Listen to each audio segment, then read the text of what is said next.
खरं तसं एखाद्या भाषेचं दुसऱ्या भाषेवरती अतिक्रमण किंवा प्रभाव असतो आणि त्यात मराठीसारख्या भाषेचा, जे आता अभिजात भाषा आहे. नाही, भाषा स्वतःहून कोणाचं आक्रमण नाही करणार ना. भाषा बोलणारे लोक ज्याला म्हणतो आपण, ते आक्रमण करतात पहिल्यांदा. म्हणजे कसं आहे की बघा, एक सगळ्यात महत्त्वाचा मुद्दा सांगतो तुम्हाला, की सत्ताधाऱ्यांची भाषा ही महत्त्वाची ठरते. कारण सत्तेनं तुमचे अनेक व्यवहार चालतात, अनेक व्यवहारांच्यावरती सत्तेचं नियंत्रण असतं. मग त्याच्यामध्ये आर्थिक व्यवहार आले, त्याच्यामध्ये सामाजिक व्यवहार आले, असे अनेक व्यवहार त्याच्यामध्ये असतात. आता जेव्हा हे व्यवहार तुम्ही जे करता ते सत्ता जेव्हा तुमचीच भाषा बोलणारे लोक असतात तेव्हा काही अडचण येत नाही.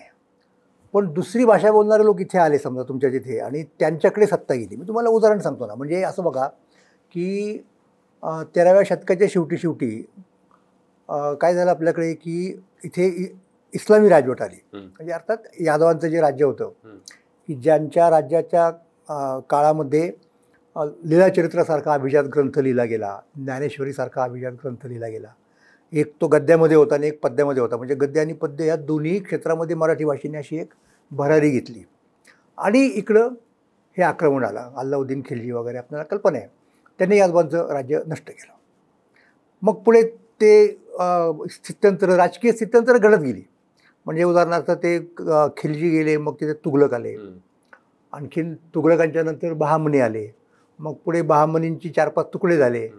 पण ही प्रक्रिया जवळजवळ म्हणजे 13व्या शतकापासून तर 17व्या शतकापर्यंत, म्हणजे शिवाजी महाराजांचा उदय होईपर्यंत हे चालू होतं सगळं.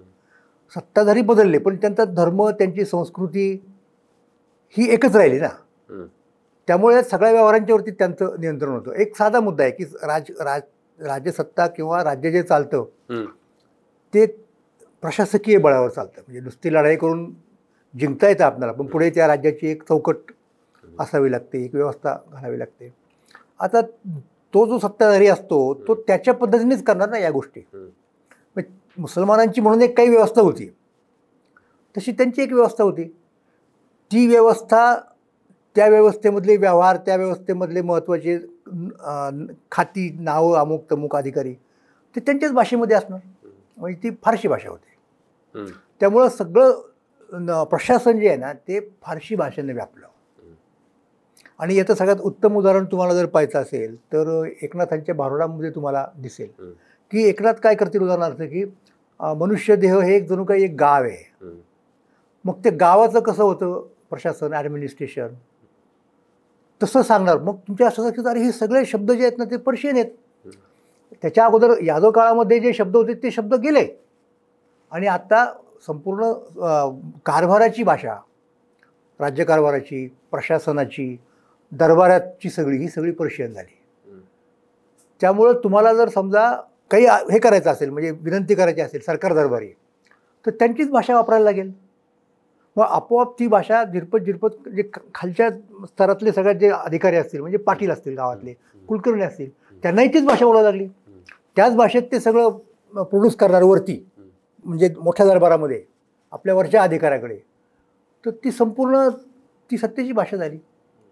त्यामुळं मराठी भाषा किती समृद्ध असली तरी त्या काळात ती सत्तेची भाषा नाही राहिली, राजकीय सत्तेची भाषा नाही राहिली. त्याच्याशी जुळून घेणं भाग पडलं.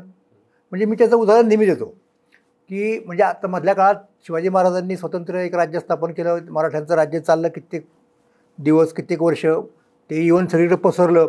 हे सगळं गृहीत धरूनसुद्धा त्यातले जे मुख्य शब्द आलेले आहेत ना ते कुठले आहेत, ते ह्याच भाषेतून आलेले आहेत. कारण ते काही 400 वर्ष जवळ ते सतत राज्य होतं ना. आणि कसं आहे, आता उदाहरण तुम्हाला सांगतो. आता आपल्याकडे एक चॅनल आहे, त्या चॅनलचं नाव आहे फक्त मराठी. आपल्याला वाटतं की नाही अरे वा किती चांगली गोष्ट आहे. मुळात फक्त शब्दच मराठी नाही आहे, फारसी शब्द आहे, अरबी आहे. अरबीत तो आला, फारसीच्या माध्यमातून आला असेल, पण तो मराठीने हे अंगीकृत केला. म्हणजे इतका केलं की कोणाच्या लक्षात येत नाही. तर अशा इतक्या पद्धतीने हे सगळं जे झालं ना ते त्या काळामध्ये झालं. त्याच्यामुळं राजकीय सत्ता ही एक महत्त्वाची गोष्ट असते. ह्याचंच पुरं रिपिटेशन, म्हणजे हे सगळं आपण शिवाजी महाराजांच्या क्रांतीमुळं ते सगळं थांबलं प्रक्रिया. म्हणजे त्याला आपण फारशीचं आक्रमण म्हणू शकतो. आता आक्रमण शब्द वापरला इथे काही हरकत नाही. ते थांबवलं, काही शतकं झाली, त्याच्यानंतर इंग्रज आले परत, म्हणून आपण इंग्रजांची भाषा पत्करली. आता एक बघा, आपण पूर्वी काय करायचो बघा, हा म्हणजे एक गमतीची गोष्ट, एक भाषिक व्यवहार कळावा म्हणून मग आता तो अर्ज करायचा ना. म्हणजे मी माझ्या लहानपणी शाळेत जेव्हा असायचो ना, मग प्राथमिक शाळेत हायस्कूलपर्यंत प्रश्नपत्रिकेत एक हे यायचं मराठीच्या ह्याच्यामध्ये की तुम्ही पत्र लिहा, काहीतरी तुमची अडचण जी आहे, म्हणजे काहीच रस्ते साफ होत नाहीत वगैरे वगैरे वगैरे, योग्य त्या अधिकाऱ्याला. मग त्याचा मायना ठरलेला असायचा, मधला फक्त हे बदलायचं कंटेंट. काय असायचं मायना की मेहरबान अमुक तमुक साहेब यांच्या हुजुरास. आता हे मेहरबान अमुक साहेब तमुक साहेब हुजूर हे राहिले ना सगळे शब्द. आणि शेवट कसा असायचा, मे सा जा व्हावे, मेहरबान साहेबास जाहीर व्हावे. म्हणजे आज मायना म्हणजे सुरुवात तुम्ही तशीच करताय, पर्शियनच्या पद्धतीने करताय, शेवट तसाच करताय, आणि मध्ये फक्त मग तुमची मराठी भाषा असते, त्याच्यात ते अनेक शब्द त्या भाषेतून आलेले असतात. याचा अर्थ काय झाला की तुमच्याकडची सत्ता. शिवाजी महाराजांचं वैशिष्ट्य काय माहिती का, शिवाजी महाराज कुठल्याही भाषेच्या विरोधात असणं शक्य नाही. म्हणजे उलट येते, म्हणजे भाषा दुसऱ्या भाषेतले शब्द घेतल्यामुळं आपली भाषा समृद्ध होते. इंग्रजी भाषा समृद्ध काय आहे, तर इंग्रजी भाषांनी जगातल्या सगळ्या भाषांचे शब्द घेतले. जिथे जिथे इंग्रज गेले तिथले तिथले चांगले शब्द घेतले. म्हणजे मराठीतले पण आहेत, संस्कृतमधले पण आहेत, आणि त्याचा खूप उपयोग होतो. म्हणजे आता मंत्रा, गुरु हे शब्द सर्रासपणे वापरला जातो इंग्रजी वापर. का बरं, त्यांची ती वृत्ती. मुद्दा कुठे माहिती का की हे शब्द वापरा तुम्ही, फक्त सत्तावाचक शब्द आमचे पाहिजेत.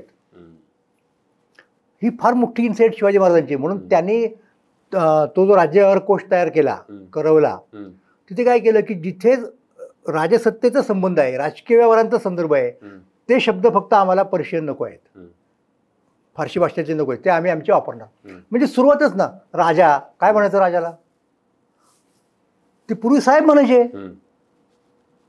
सुलतान म्हणायचे, जे काय असतील ते, तर ते बदला इथे असं असं म्हणा. मग ते शब्द आणला. संस्कृत प्रचूर असेल पण मराठीमधला आहे. अशा पद्धतीने शिवाजी महाराजांनी शहाजादा तिथे युवराज म्हणा, वजीर तिथे प्रधान म्हणा, हे शिवाजी महाराजांनी करवलं त्यांच्या अखत्यारीमध्ये. म्हणजे शिवाजी महाराजांची भाषिक जाणीव ज्याला म्हणतो ती फार महत्त्वाची आहे, की केवळ एखादी भाषा दुसरे लोक वापरतात म्हणून ती बहिष्कृत नाही होत. तर त्याच्यातले चांगल्या गोष्टी आल्याच पाहिजेत आपल्याकडे, आपली भाषा समृद्ध होईल. पण जिथे सत्तेचा मुद्दा येतो, आम्ही सत्ताधारी आहोत, शेवटचा शब्द आमचा असणार आहे, आम्ही डिक्टेट करणार, हा त्याचा. हे कधी असेल ते जेव्हा ते सत्तावाचक शब्द, सत्ताधारी पद ज्याला म्हणतो आपण, त्यांचे वाचक शब्द मराठी असणार. आणि ते शिवाजी महाराजांनी केले. म्हणजे अष्टप्रधान मंडळ आहे की नाही, त्या मुजुमदार उदाहरणार्थ, हे शब्द जे सगळे सुरनीस, ते सगळे इथे आणले ना. तिथं तुम्ही सचिव केला, कोणाला प्रतिनिधी केलं, हे हे हे जे म्हणतो आपण, ते सगळं त्यांनी त्या पद्धतीने. डबीर म्हणजे याचा संबंध परराष्ट्रीय व्यवहाराशी असायचा, त्याला सुमंत केलं. हा तो महत्त्वाचा मुद्दा आहे ना, तो सत्तेचा मुद्दा आहे.